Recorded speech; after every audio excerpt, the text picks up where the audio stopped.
ஸ்ரீமதே ராமானுஜாய நமக. தினம் ஒரு திவ்ய பிரபந்தம் தொடரிலே இன்றைக்கு 2186வது பகுதி. திருமங்கையாழ்வார் அருளிய திருநெடுந்தாண்டகம் எனும் அவருடைய திருமங்கையாழ்வாரின் சரம பிரபந்தத்தை அனுபவித்துக் கொண்டிருக்கிறோம். அதிலே இன்று நாம் இணைந்து அனுபவிக்க போகும் பாசுரம் 27வது பாசுரமாகும். செங்கால மடனாராய் என்று தொடங்கக்கூடிய நாரை விடுதூது பாசுரம். இது நாரை விடு தூது. முந்தைய பாட்டில் வண்டுகளை தூதுவிட்டால் அது சென்று தூது சொல்லி செய்தி கொண்டு வரும் வரையில் தரித்திருக்கும் வல்லமை இல்லாமையாலே இப்பாட்டில் ஒரு நாரையை தூதுவிடுகிறாள் பரகால நாயகி. சீதா பிராட்டியை தேடுவதற்கு வானர வீரர்களை 4 திசைகளிலும் ஏவியது போல இவளும் கண்ணில் பட்ட பறவைகளெல்லாம் ஏவுகிறாள் தூது செல்வதற்கு. ராமாவதாரத்தில் வானர ஜாதி சிறப்புற்றது போலே ஆழ்வார்கள் தோன்றிய பின் பறவை ஜாதி சிறப்புற்றது என்று கூறலாம். இனி பாசுரத்தை பார்க்கலாம். செங்கால மடனாராய் இன்றே சென்று திருக்கண்ணபுரம் புக்கு. செங்கால மடனாராய் இன்றே சென்று திருக்கண்ணபுரம் புக்கு. என் செங்கண் மாலுக்கு என் காதல் என் துணைவர்க்கு உரைத்தியாகில் இது ஒப்பது எமக்கு இன்பம் இல்லை நாளும். என் செங்கண் மாலுக்கு என் காதல் என் துணைவர்க்கு உரைத்தியாகில் இது ஒப்பது எமக்கு இன்பமில்லை நாளும். பைங்கானம் ஈதெல்லாம் உனதேயாக பைங்கானம் ஈதெல்லாம் உனதேயாக பழன மீன் கவர்ந்து உண்ணத் தருவன் தந்தால் இங்கே வந்து இனிதிருந்து உன் பெடையும் நீயும் இருநிலத்தில் இனிது இன்பம் எய்தலாமே.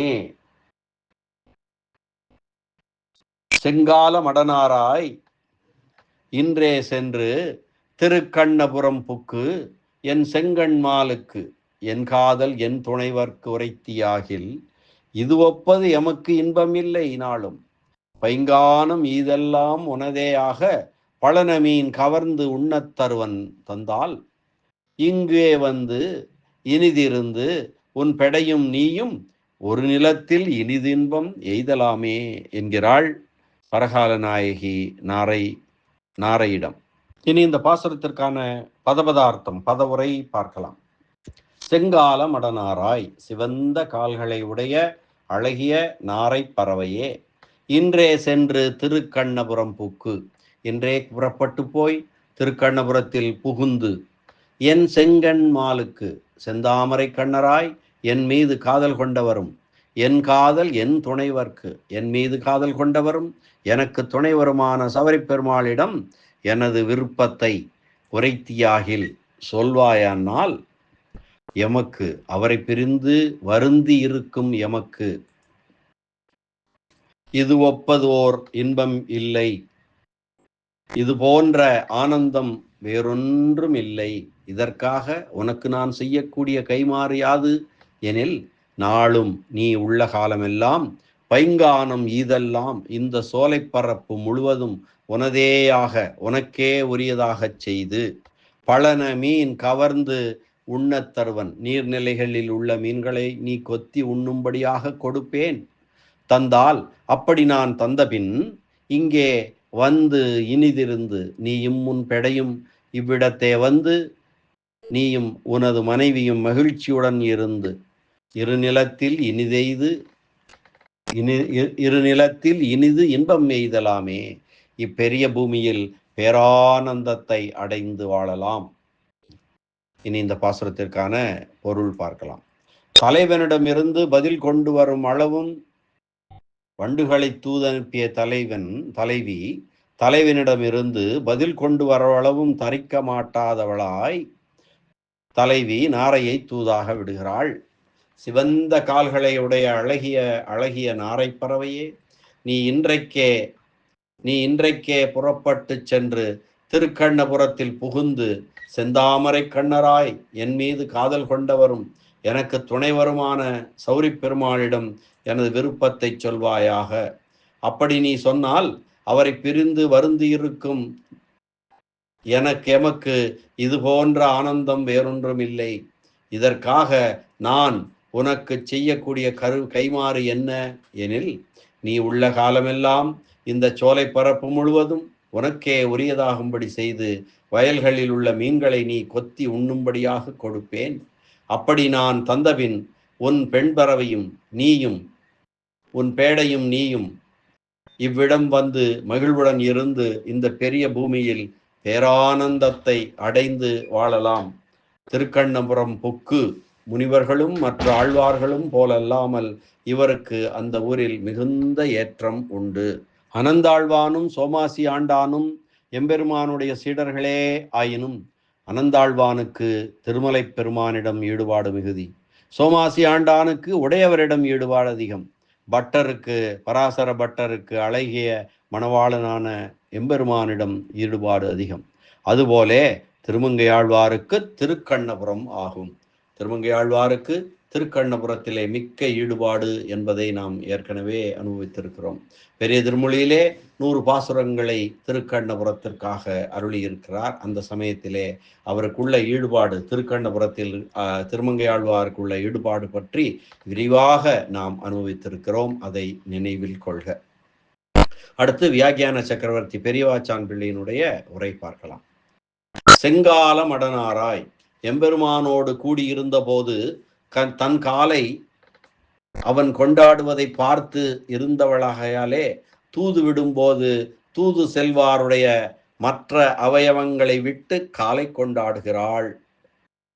இது ஒரு காலும் அதில் சிவப்பு நிறமும் ஆகிற சேர்த்தி எவ்வளவு அழகாக இருக்கிறது என்கிறாள். செங்கால மடனாராய், செங்கால் சிவந்த காலுடைய மடனாராய்.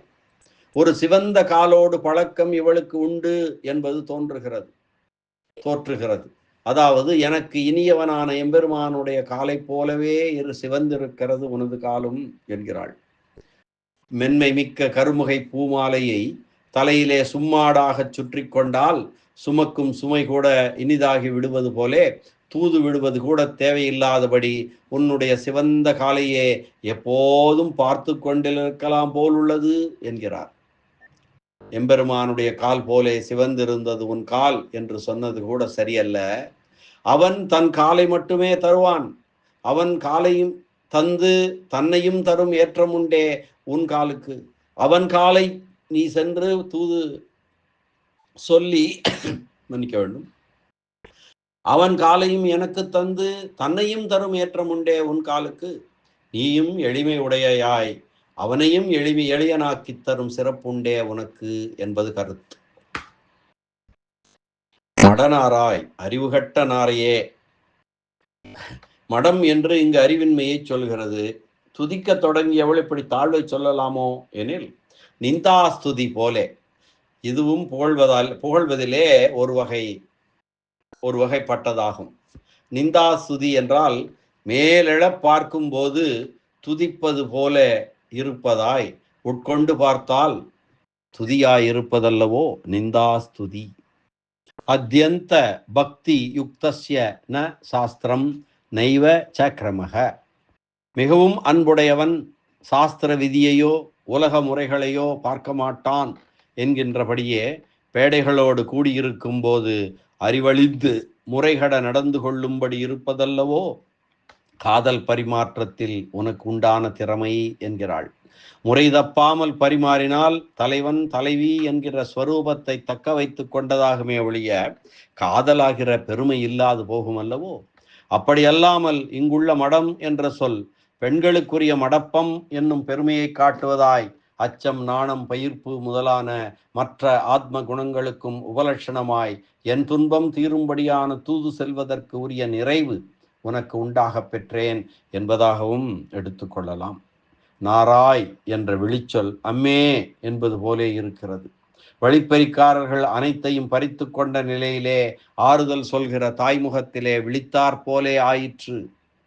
அவனை பிரிந்து துன்புறுகிற இந்த நிலையிலே நீ தோன்றியது என்பது கருத்தாகும். சீதா பிராட்டியை பிரிந்து அவளை நினைவுபடுத்தும் பொருள்களைக் கண்டு ராமபிரான் துன்பமுறும் நிலையில் அனுமன் வந்து தோன்றியது. வழிப்பறிக்காரர்கள் அனைத்தையும் பறித்துவிட்ட நிலையிலே ஆறுதல் சொல்கிற தாய்முகத்திலே விழித்தது போல் இருந்ததன்றோ அந்த பெருமானுக்கு, ஸ்ரீ ராமபிரானுக்கு. நாராய் என்று உரத்த குரலிலே கூப்பிடுவது இவளுடைய வருத்தத்தின் மிகுதியை காட்டுகிறது. எம்பெருமானுக்கு நாயகியாகையாலே ராஜபத்தினியாகிற என்னுடைய ஏற்றத்தை பார்த்தால் நீ கைகூலி தந்து என் காரியம் செய்ய வேண்டுமென்றோ என்று கட்டளையிடுகிறாள் பரகால நாயகி. நீ என்னிடம் இதை கேட்க வேண்டுமோ, என்ன காரியம் செய்ய வேண்டும் என்று சொன்னால் போதுமே என்று நாரை கேட்பதாக கொண்டு மேலும் சொல்கிறாள். இன்று சென்று நாளைக்கு செல்கிறோம் என்று சொல்லக்கூடிய விஷயம் அல்ல இது. அவனுடைய தன்மையை பார்த்தாலும் மறுநாள் செய்யக்கூடியதல்ல, என் தன்மையை பார்த்தாலும் அடுத்த நாள் செய்யக்கூடியதன்று. சீதையை பிரிந்த ராமபிரான் அவளை விட்டு ஒரு கண நேரமும் நான் பிழைத்திருக்க மாட்டேன் என்று கூறியது போலே, என்னை பிரிந்து ஒரு கணமும் உயிர் வாழ முடியாமல் இருப்பது அவன் தன்மை என்கிறாள்.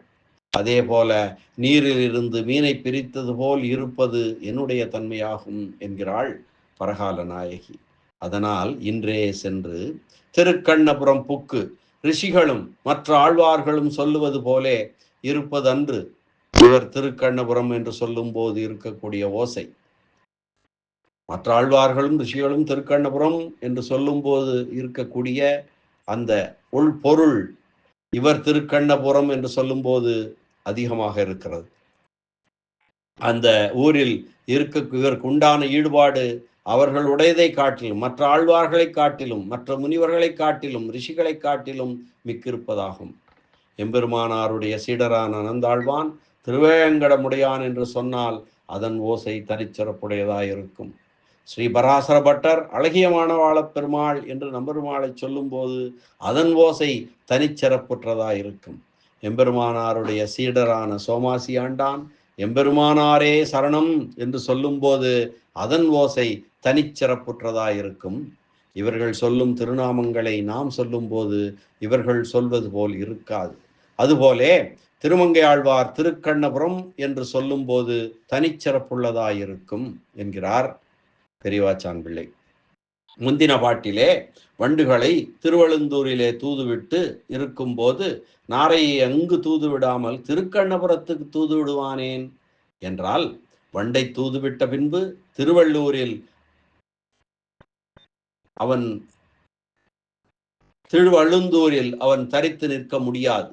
வண்டும் தானும் அரை குலைய தலை குலைய எதிரே வந்து திருக்கண்ணபுரத்திற்கு வந்திருப்பான். ஆகையால் அங்கு சென்று தூது சொல்லுங்கள் என்கிறாள். என் செங்கண் மாலுக்கு, என் செங்கண் மாலுக்கு, என் மாலுக்கு நித்திய விபூதியும் தன் ஆணைப்படி நடத்தும் பரம்பொருள் தனக்கு வசப்பட்டிருக்கும்படியை கண்டு என் அபிமானத்தில் அடங்கி இருப்பவருக்கு என் மாலுக்கு என்கிறாள். செங்கண் மாலுக்கு தன் கண்ணழகை காட்டி என்னை வெற்றி கொண்டு தமக்கு அடங்கி இருக்கும்படி செய்தவருக்கு.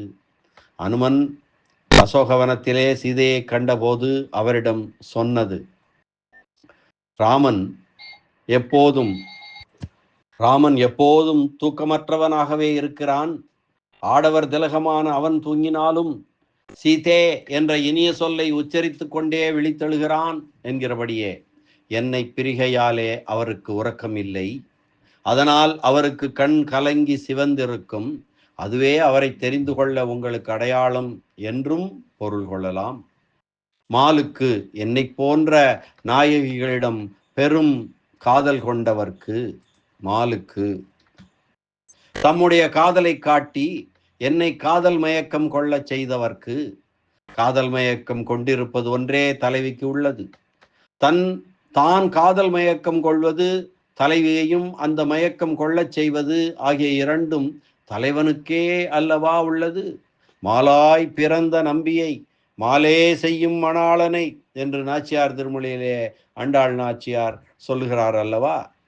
என் காதல், என்னுடைய காதல், அவருடைய காதல் போன்றதல்ல, என்னுடைய காதல் என்று சொல்லுங்கள். மின்னிலங்கு திருவுருவம் என்று உடம்பு குறியழியாமல் இருக்கும்படி அல்லவோ நீர் காதல் கொள்வது. பொங்கார் மெல்லிளங்கொங்கை பொன்னே பூப்ப என்கிறபடியே நிறம் அழியும்படி அல்லவோ அவளுடைய காதல் அமைந்திருக்கிறது என்று எம்பெருமானிடம் சொல்லுங்கள் என்கிறாள் பரகால நாயகி.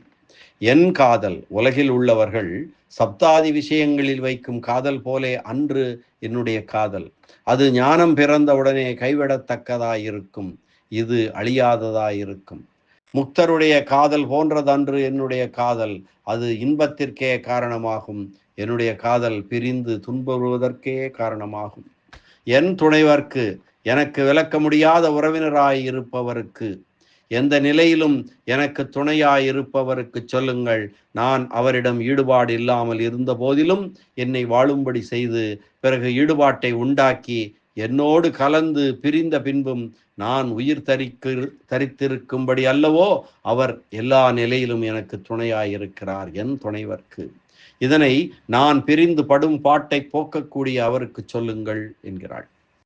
உரைத்தியாகில் சொல்வாயென்றால் சேர விடுகிறவர்களை ஆகில் என்று வேண்டலாமே ஒழிய கட்டளையிட முடியாதே, அதனால் திருவுள்ளம் ஆகில் என்கிறாள். உரைத்தியாகில் அவருடைய அழகிலே ஈடுபட்டு தூது சென்ற காரியத்தை மறக்காமல் என் நிலை அறிவிப்பாயாகில் என்றும் கூட பொருள் கொள்ளலாம்.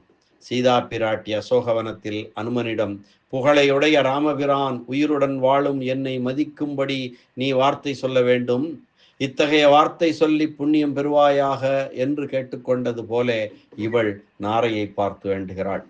உன்னுடைய ஒரு வார்த்தை என்னை உயிர் தரிக்கச் செய்யும் என்கிறாள்.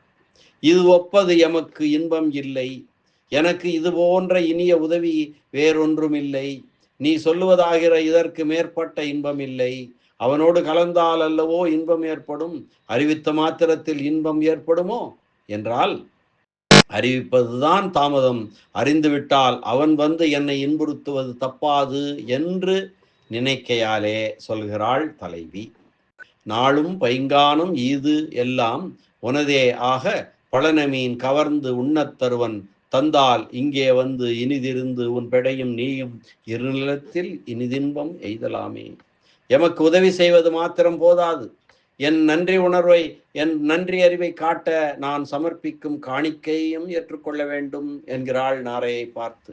நாளும் எப்போதும் இங்கு உள்ளுரை பொருளில் நாரை ஆச்சாரியனை குறிக்கையாலே ஆச்சாரியன் ஒரு முறை சிஷ்யனுக்கு உபகாரம் செய்ததை நினைவில் கொண்டு சிஷ்யன் ஆச்சாரியனுக்கு ஆயுளுள்ள வரையில் அவருக்கு நன்றி கடன் செலுத்த வேண்டும் என்று காட்டுகிறது.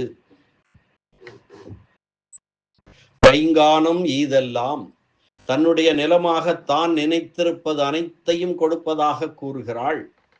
பரப்பை உடையதான கடற்கரை சோலை முழுதும் என்று பொருள். தலைவனை பிரிந்த தலைவி பிரிவினால் வருந்தும் இடம் நெய்தல் நிலமாகிற கடற்கரையாகையாலே கடற்கரையில் இருக்கும் இத்தலைவி பைங்கானம் ஈதெல்லாம் என்று அந்த நிலம் முழுவதையும் நாரைக்கு தருவதாக கூறுகிறாள். ஈது எல்லாம் தன் கண்ணு கெட்டின நிலம் முழுவதையும் கொடுக்கிறாள். என் செல்வம் அனைத்தையும் தருகிறேன் என்கிறாள். உள்ளுரை பொருளில் நாரையாகிற ஆச்சாரியனுக்கு தலைவியாகிற சீடன் கொடுக்கும் உபய விபூதிக்கும் இது உபலட்சணம். பராங்குச நாயகியும் பொன்னுலகு ஆளீரோ புவனி முழுதும் ஆளீரோ என்று கூறினாள் அல்லவா நம்மாழ்வார் வாக்கிலே. உனதேயாக எனக்கும் உனக்கும் பொதுவானதாக அல்லாமல் உனக்கே முழுவதும் உரியதாம்படி தருவேன் என்கிறாள். பழன மீன், நீர் நிலத்தில் உள்ள மீன், எக்காலத்திலும் நீர் வற்றாமல் இருக்கையாலே மீன்கள் ஆனைக்கன்று போலே பருத்திருக்கும் அல்லவோ. இதிலிருந்து ஆச்சாரியனுக்கு சிறந்த பொருளையே தர வேண்டும் என்பது உணர்த்தப்படுகிறது. ராமாயணம் அயோத்தியாகாண்டம் ஸ்லோகத்திலே தசரதனுக்கு ஈமக்கடன் செய்யும் ராமபிரான் சொல்வதாக அமைந்த ஸ்லோகத்தின் பொருள், அரசனே, தசரதனை விழிக்கிறான். அரசனே, இந்த உணவை இலந்தை பழத்தினால் செய்யப்பட்ட அடை உண். நாங்கள் எதை சாப்பிடுகிறோமோ அதை உனக்கு படைக்கிறோம், அதை கொண்டே நீ திருப்தி அடைவாயாக. ஏனென்றால் மனிதன் எதை உண்கிறானோ அந்த உணவையே அவனுடைய கடவுள்களுக்கும் படைக்க வேண்டும் என்கிறபடியே பித்ருலோகத்தை அடைந்த தகப்பனுக்கு தான் உண்ணும் உணவை கொடுக்கலாம், ஆச்சாரியர்களுக்கு அவர்கள் உகந்த பொருளையே தேடிக் கொடுக்க வேண்டும் என்பதை இந்த ஸ்லோகம் உணர்த்துகிறது. கவர்ந்து உண்ணத் தருவன், மேல் விழுந்து உண்ணும்படியாக அன்புடன் தருவேன். தந்தால் இங்கே வந்து உங்களுடைய நிறைந்த குணத்தாலே நான் அளித்த காணிக்கையை ஏற்பது மட்டும் போதாது, என் முன்னே இருந்து அதை புசிக்க வேண்டும். தந்தால் இங்கே வந்து எனக்கு ஒரு முறை உதவி பின்பு வராமலே இருக்கும் தலைவனைப் போலல்லாமல் நான் இருந்த இடத்திலே வந்து நீங்கள் புசிக்க வேண்டும். உன் பேடையும் நீயும் இனிதிருந்து ஆண் நாரையான நீ தனியே வந்தால் போதாது, உன் பேடையோடு கூட வரவேண்டும். இவள் நாயகனோடு கூட ஆசைப்படுகிறாள். ஆகையாலே நாரையும் பேடையோடு வரவேண்டும் என்று ஆசைப்படுகிறாள் பரகால நாயகி. இருநிலத்தில் இனிது இன்பம் எய்தலாமே. அளவற்ற துன்பங்களுக்கு இருப்பிடமான இந்த சம்சார மண்டலத்தில் அந்தமில் பேரின்பமான மோட்சானந்தத்தை அடையலாம். நல்ல பதத்தால் மனைவாழ்வர் கொண்ட பெண்டிர் மக்களே என்று நம்மாழ்வார் கூறுகிறபடியே குடும்பத்தோடு வாழ்ந்து வாழப்பெறலாம். இங்கிருக்கும் வைணவர்கள் உடலோடு கூடியிருப்பவர்களாகையாலே குடும்பத்தோடு இருந்து வேண்டுவார்க்கு வேண்டுவனவற்றை ஈத்துவக்கும் இன்பமாகிற பேரின்பத்தை அடையலாம். இந்த சிறப்பு நித்திய விபூதியில் இல்லாமையாலே சம்சாரத்திலேயே மோட்ச ஆனந்தத்தை காட்டிலும் சிறந்த இன்பத்தை பெறலாம் என்பது கருத்தாகும். இது நாரையை தூதுவிடும் பரகால நாயகியின் பாசுரமாக அமைந்திருக்கிறது. சிறப்பானதொரு பாசுரம். இதற்கு வியாக்கியானமும் மிக அற்புதமாக அமைந்திருக்கிறது. மீண்டும் ஒரு முறை பாசுரத்தை அன்வயிக்கலாம். செங்கால மடனாராய் இன்றே சென்று திருக்கண்ணபுரம் பொக்கு, என் செங்கண் மாலுக்கு என் காதல் என் துணைவர்க்கு உரைத்தியாகில், இது ஒப்பது எமக்கு இன்பம் இல்லை. நாளும் பைங்கானம் ஈதெல்லாம் உனதேயாக பழனமீன் கவர்ந்து உண்ணத் தருவன். தந்தால் இங்கே இனிதிருந்து உன் பெடையும் நீயும் இருநிலத்தில் இனிதின்பம் எய்தலாமே. செங்கால மடனாராய் இன்றே சென்று திருக்கண்ணபுரம் புக்கு, என் செங்கண்மாலுக்கு என் காதல் என் துணைவர்க்கு உரைத்தியாகில், இது ஒப்பது எமக்கு இன்பம் இல்லை. நாளும் பைங்கானம் ஈதெல்லாம் உனதேயாக பழனமீன் கவர்ந்து உண்ணத் தருவன். தந்தால் இங்கே இனிதிருந்து உன் பெடையும் நீயும் இருநிலத்தில் இனிதின்பம் எய்தலாமே என்ற இந்த அற்புதமான பாசுர அனுபவத்தை இந்த அளவிலே நிறைவு செய்வோம். மீண்டும் நாளை அடுத்த பாசுர அனுபவத்துடன் சந்திக்கலாம். அதுவரை நன்றி, வணக்கம். ஸ்ரீனிவாச வெங்கடேச ராமானுஜதாசன், திருவரங்கம். எம்பெருமான் நாராயணன் திருவடிகளே சரணம். திருக்கண்ணபுரத்தெம்பெருமான் திருவடிகளே சரணம். அரட்டமுக்கி அடியார் செய்யும் கலிகன்றி கலியன் பரகாலன் திருமங்கையாழ்வார் திருவடிகளே சரணம். வியாக்கியான சக்கரவர்த்தி பரம காருணிகர் ராமாயண பெருக்கர் உரைப்பெரு மன்னர் பெரியவாச்சான் பிள்ளை திருவடிகளே சரணம். ஆழ்வார் எம்பெருமானார் ஜீயர் திருவடிகளே சரணம்.